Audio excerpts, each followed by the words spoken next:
Maliki yaumiddin.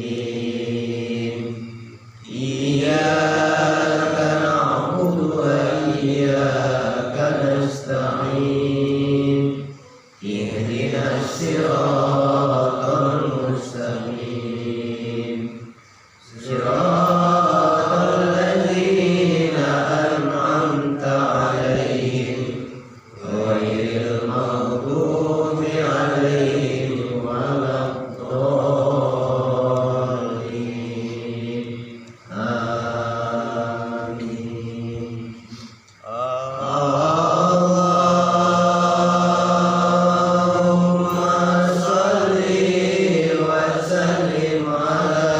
Allahumma shalli wa sallim ala sayyidina wa maulana Muhammad. Allahumma shalli wa sallim ala sayyidina wa maulana Muhammad. Allahumma shalli wa sallim ala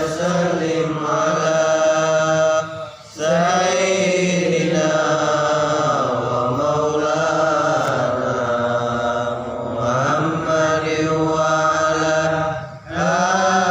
ali sayyidina Muhammad ya karim. A'udzu billahi as-sami'il 'alim minasy syaithanir rajim. Bismillahirrahmanirrahim. Alhamdulillahilladzi an'ama 'alaina bi ni'matil imani wal islam wa kafa bi hikma min ni'mah. Ashhadu an la ilaha illallah wahdahu la syarika lah. Ashhadu anna sayyidana wa nabiyyana Muhammadan abduhu wa rasuluh.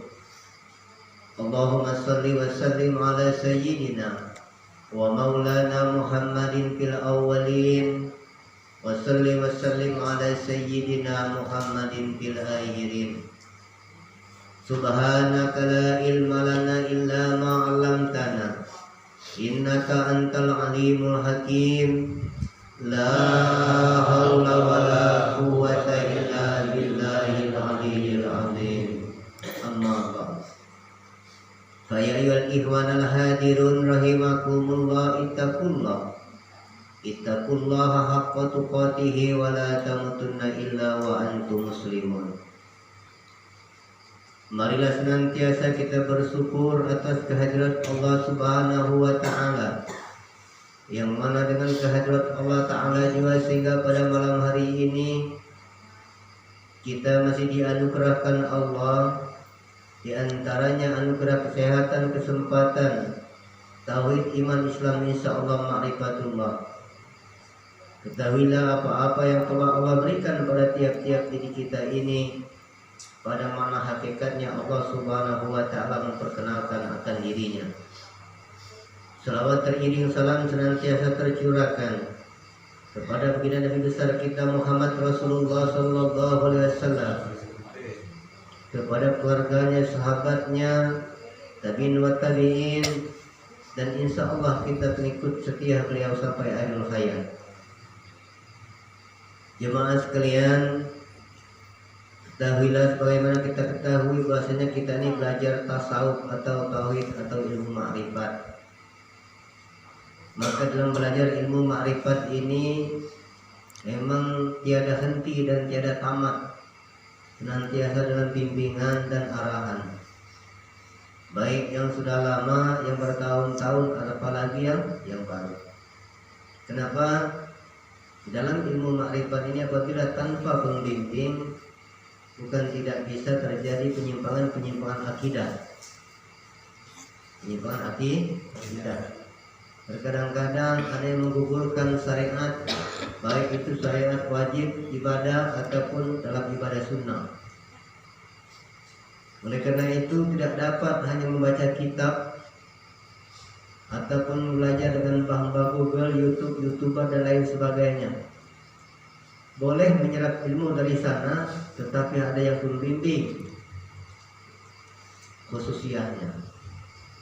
Kenapa? Karena tiap-tiap ilmu tauhid atau ma'rifat ini ada tatanan-tatanan ataupun ada aturan-aturan dalam wilayah. Maka ada istilahnya bai'at, ada istilahnya talqin. Kalau di Qadiriyah wa Naqsabandiyah yang kami tahu, karena kami pernah di sana, itu talqin. Naqsabandiyah Halidiyah itu begitu talqin. Di Samaniyah ini itu bai'at. Mungkin ada yang bertanya bagi istilahnya jemaah yang baru hadir pertama ataupun dan seterusnya, apa itu bai'at? Sebenarnya bai'at itu secara mudah dipahami sajalah. Kalau terjemahannya itu berjanji, bukan bersumpah. Berjanji dengan diri sendiri di hadapan pembimbing, yaitu dengan niat awal ingin ma'rifatullah, ingin mengenal Allah sebagai Tuhan kita yang kita sembah. Allah itu zat yang laisa kamitslihi syai'un wa huwas samiul basir. Dia tiada serupa, dia tiada seumpama, tapi Maha mendengar lagi Maha melihat. Artinya niat awal mau belajar tauhid ma'rifat itu ingin mengenal Allah, yang dikatakan awal bil ma'rifatullah, awal agama mengenal Allah. Jadi penyampai atau pembimbing itu hanya menyaksikan, mengesahkan sebagaimana saksi di hadapan Allah. Nah, maka tergantung niat awal. Kalau niat awal belajar tauhid ma'rifat ini ingin coba-coba, alamat sulit terbuka hijab. Atau studi banding. Nah, maka sebelum melangkah lebih jauh, para salik ataupun yang menuju salik dipersilakan untuk mendengarkan dan menghayati dulu. Setelah betul-betul yakin, baru dengan kesadaran berbaiat. Kalau baiat di dalam Samaniyah ini paling simpel, paling mudah. Dituntun mengucapkan sholawat, kemudian mengikrarkan 2 kalimat syahadat, kemudian doa, selesai. Setelah itu diberikan wirid-wiridnya, wirid awal dengan zikir sir qalbi Allahu. Dengan niat tidak ada lain, niatnya ingin mengenal diri, mengenal Allah. Apabila ada niat-niat yang lain selain daripada Allah, maka akan terjadilah hal-hal yang negatif. Pernah pengalaman para salik waktu itu, lain yang disuruh, lain yang diajarkan, lain yang dikerjakan. Dengan zikir sir Allahu ditambah ratib, membaca ratib saman, niatnya mau sakti.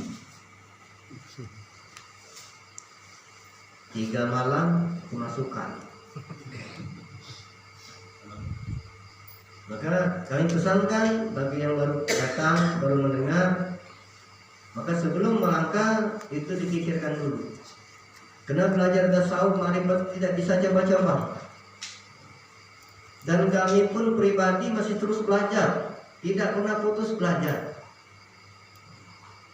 Tatkala duduk, tatkala berjalan, bawa kendaraan, hadis senantiasa bertafakur. Apapun yang dipandang itu adalah hidayah dan petunjuk Allah. Dia mengajari kita setiap saat. Dan kalau saat ini istilah zahirnya kami menyampaikan atas kehendak Allah, setelah ini pada hakikatnya kami pun dituntut dan belajar. Maka oleh karena itu saya ini cerita dulu, jangan sampai nanti di kemudian hari, wah aku nyesal belajar thariqah tauhid kalau tahu seperti ini. Maka Bapak Ibu jemaah sekalian, tujuan belajar tauhid tidak lain dan tidak bukan untuk menyempurnakan cara ibadah kita di dalam agama Islam, agama kita, sehingga mencapai dikatakan ikhlas dan mardatillah. Kenapa? Karena apabila kita mengabdi, menyembah kepada Allah, tidak mengenal zat yang kita sembah, mustahil dalam istilah ilmu tasawuf itu untuk mencapai ridho dan ikhlas. sudah barang tentu ada harapan-harapan lain selain daripada Allah. Kadang-kadang kalau urusan setelah dunia ukhrawi simple, cuman antara namanya neraka dan surga ya. Kebanyakan di antara kita ibadah itu kalau urusan setelah dunia harapannya jangan masuk neraka dan berharap masuk surga. Kan simple akhirat. Yang paling banyak urusan dunia ibadah. Kalau tidak ma'rifatul, yang paling banyak mintanya urusan dunia. Maka belajar tauhid untuk menyempurnakan ibadah sehingga ikhlas karena Allah. Konsep ikhlas itu artinya berarti tidak ada harapan lain. Awalnya berdiri karena Allah, berlaku karena Allah, berakhirnya kepada Allah. Bukan membayangkan urusan duniawi, bukan juga membayangkan urusan ukhrawi. Ini tujuan belajar tasawuf, tauhid, ma'rifat. Nah, apabila kita ada tatanan-tatanan atau niat lain selain daripada Allah dalam ilmu tauhid yang dinamakan, maka itu ada namanya syirik khafi. Jadi ada dua sesembahan, bukan lagi dua, itu tiga sebenarnya. Urusan dunia, akhirat, ya kan? Allahnya sudah nomor 3 katanya. Jadi kalimat lillahi ta'ala itu bukan gampang sebetulnya, betul-betul dipahami. Kalau sudah mengatakan lillahi ta'ala, jangan pernah ada sedikit pun rasa kita zahir batin. Kalau sedikit pada rasa kita, berarti lapas dan terjemahannya benar. Praktek pada diri kita yang keliru. Praktek, terjemahannya benar. Nah, maka sulit mencapai mardotillah selagi ibadah itu tidak ikhlas. Pertanyaannya sekali lagi ilmu tauhid ini utamanya, bagaimana mungkin ikhlas dan ridho karena Allah kalau belum mengenal Allah itu zat yang kita sembah, padahal Allah senantiasa menyatakan di dirinya. Buka ilmu awal ini, awal tapi akhir kita ngerti.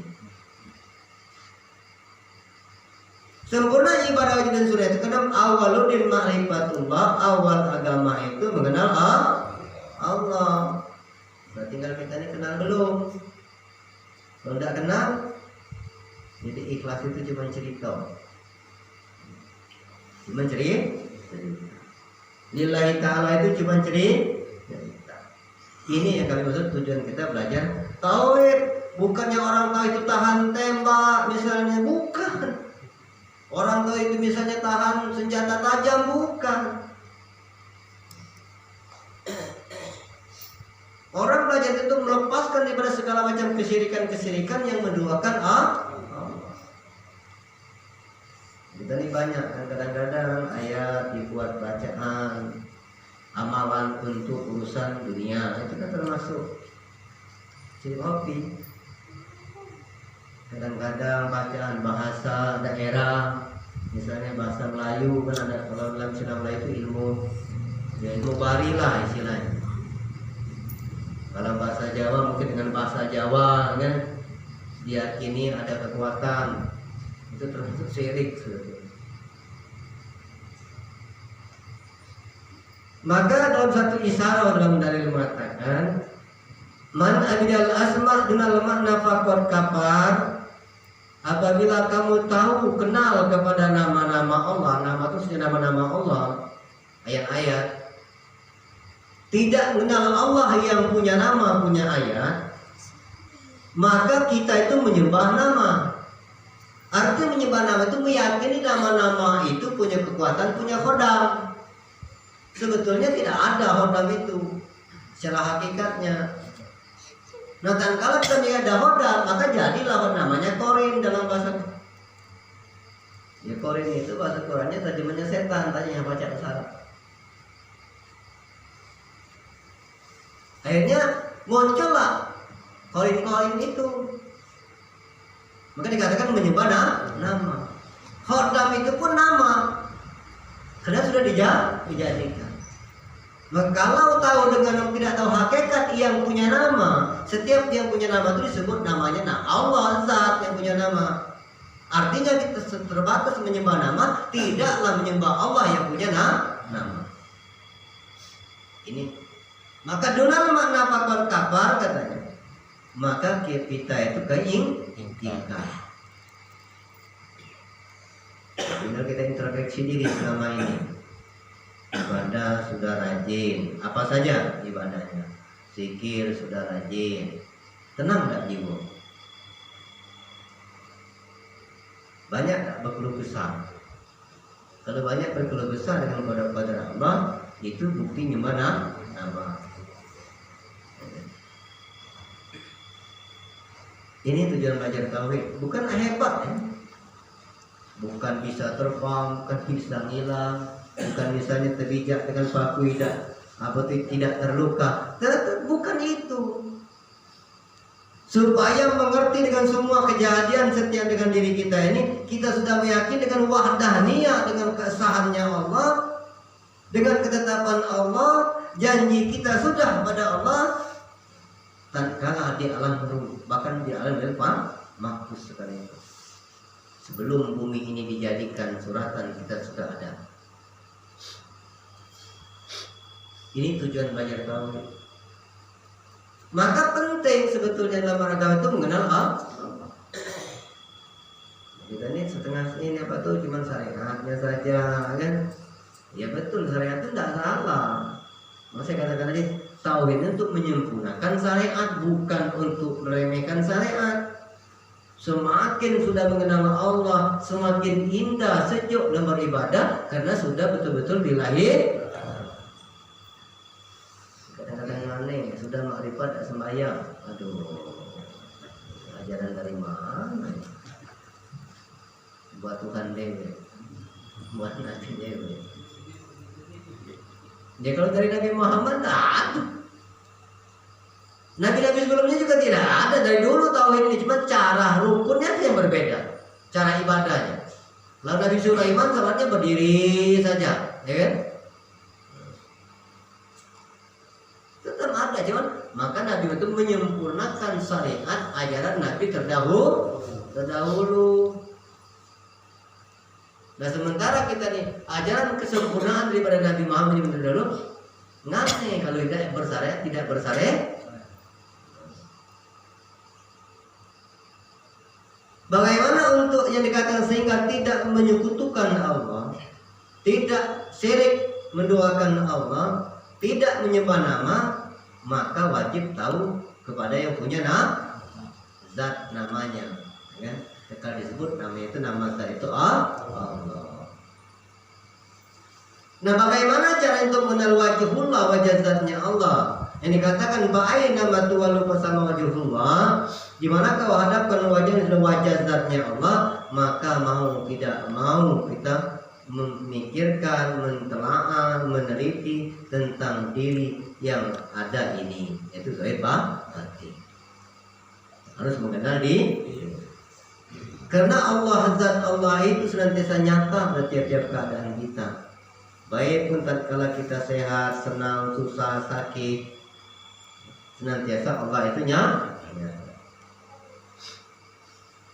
Nah, cara untuk mengenal diri itu, jalan ilmu yang paling simpel dan mudah itu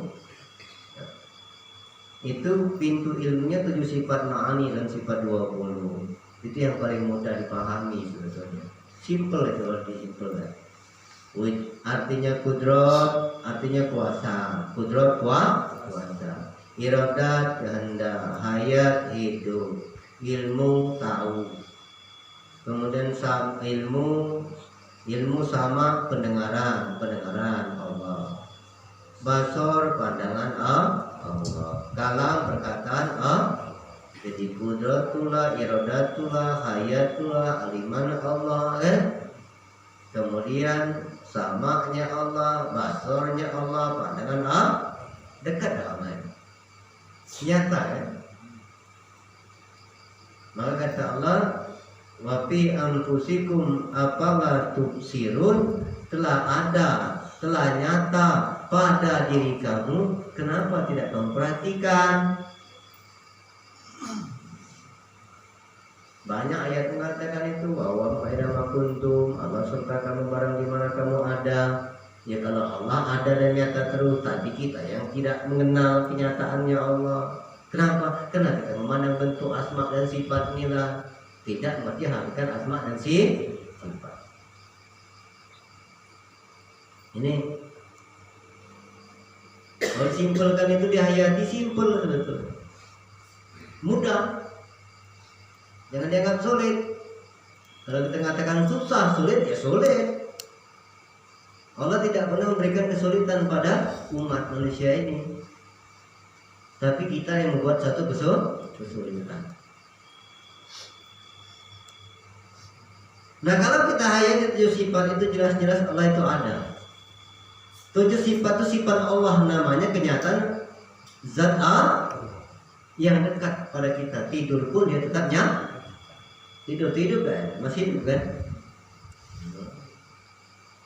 Maka zat itu maknanya